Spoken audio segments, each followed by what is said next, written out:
People who completely cut their family out of their life. What was the last straw? And was it the right decision? If you don't show up to your sister's wedding, don't bother showing up to this family. That was the text my mother sent me at 3:47 a.m. and I swear I could hear her voice dripping with self-righteous venom through the screen. This wasn't just some throwaway guilt trip, it was the culmination of a lifetime of being treated like the family scapegoat. My family was the kind where appearances were everything. My mom was obsessed with crafting the perfect picture frame family, golden child sister, hardworking dad, and then me, the black sheep. My sister, Lauren, could have burned down a church, and mom would have blamed me for giving her the matches. Meanwhile, I had to work twice as hard just to get a crumb of acknowledgement. But the real breaking point? That came during the wedding season. Lauren's engagement became a family-wide crusade. My mom planned every detail as if it were a royal coronation. Every conversation turned into Lauren this, Lauren that, and me. I was a walking afterthought. It all came to a head at one of my mom's infamous Sunday dinners. These dinners were less about family bonding and more about passive-aggressive scorekeeping. As Lauren flaunted her sparkling engagement ring for the 10th time, I tried to stay out of the fray, nodding politely, but my mom wasn't having it. You know,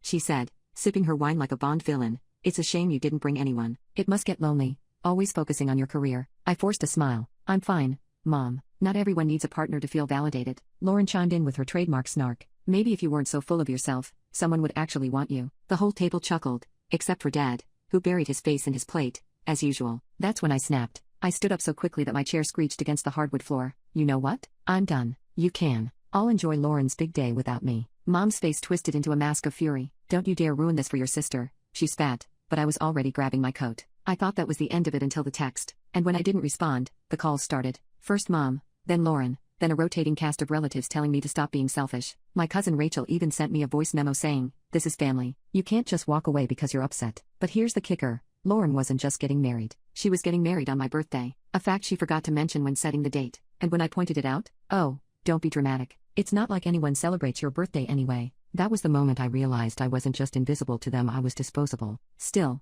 they expected me to show up, smiling, pretending everything was fine. But instead of folding under the pressure, I decided to play a different game. I didn't just RSVP, no. I RSVP'd with a vengeance. Over the years, Lauren and my mom had built up an extensive network of acquaintances, many of whom I still kept in touch with. So, I made some calls. Casual, friendly calls to people on the guest list, coworkers, old family friends, a few distant cousins just to let them know that the date mix-up wasn't so accidental. Oh, did Lauren not mention it's my birthday? I'd say, feigning surprise. I guess she thought the wedding was more important. No hard feelings, though. Word spread faster than wildfire. By the time the wedding day rolled around, half the guest list had mysteriously declined. Those who did show up couldn't resist a few pointed comments about the choice of date. But my pièce de resistance came in the form of a delivery. I sent a beautifully wrapped package to the reception, addressed to Lauren and marked urgent. Inside was a photo album filled with pictures of my childhood birthdays, each one featuring Lauren hogging the spotlight in some way. The note read, "A little reminder of how much you've always loved sharing my special day. Congrats on your wedding, your sister." The aftermath was glorious. Lauren blew up my phone with enraged texts, calling me cruel and jealous. Mom left a scathing voicemail,